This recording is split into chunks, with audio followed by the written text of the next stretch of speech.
Dominique Paris, bonsoir. Vous êtes présidente de l'association Trévise Ensemble. Merci d'être avec nous. Tout d'abord, en quoi ce possible fonds d'indemnisation des victimes est une étape clé justement pour tous ceux qui ont subi l'explosion de la rue de Trévise?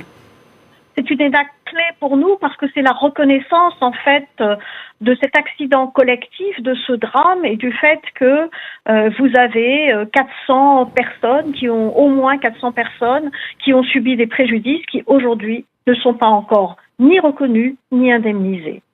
Et justement, les séquelles, 21 mois après le drame, elles sont toujours très présentes, que ça soit physique ou psychologique? Alors oui, bien sûr, physique. D'abord, vous avez eu les décès, donc vous avez des personnes qui ont perdu des proches, notamment des enfants qui ont perdu leur mère.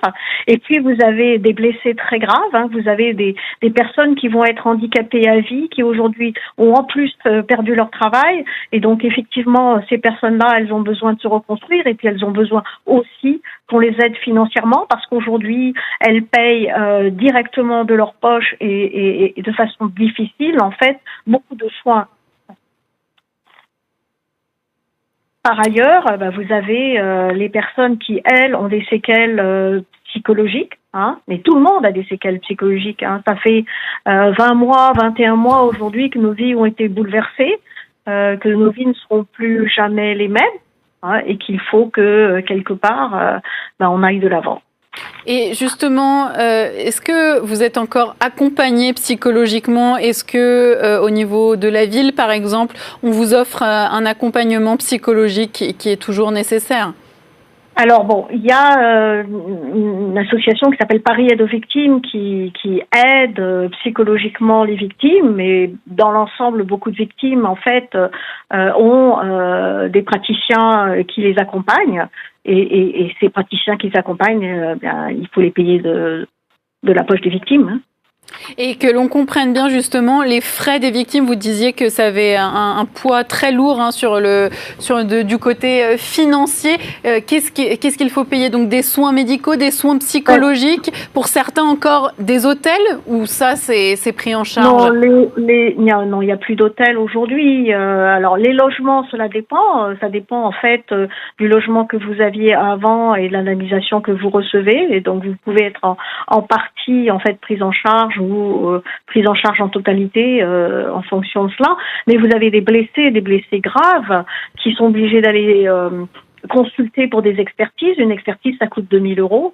Et vous avez des blessés graves qui n'ont été remboursés que d'une expertise et qui sont obligés de payer les autres expertises de leur poche.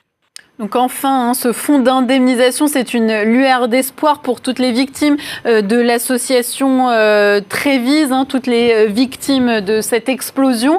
Pourquoi ça a mis autant de temps? C'est ce qu'on se demande ce soir. Alors, ça a été mis autant de temps d'abord parce que nous ne rentrons dans aucun cadre. Nous ne sommes pas un accident du terrorisme, nous ne sommes pas une catastrophe naturelle, nous ne sommes rien. Et donc, il a fallu déjà du temps avant de faire reconnaître en fait que cet accident et que nos préjudices relevaient d'un accident collectif. Et c'est quelque chose qui a été reconnu relativement tardivement.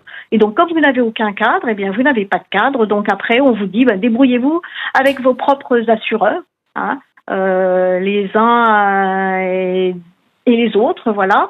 Et donc, depuis le début de la création des associations, nous nous battons justement pour faire reconnaître ce caractère collectif. Et puis ensuite, il n'y a pas de fonds d'indemnisation qui soit prévu.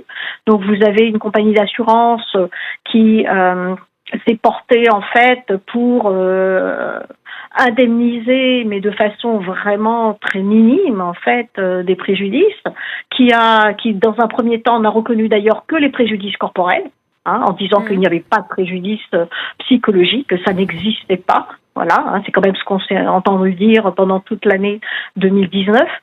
Qui est pour finalement quand même reconnaître que nos vies, nous avons 2 ans de vie qui sont complètement volés, chamboulés, où nous ne savons plus où nous sommes.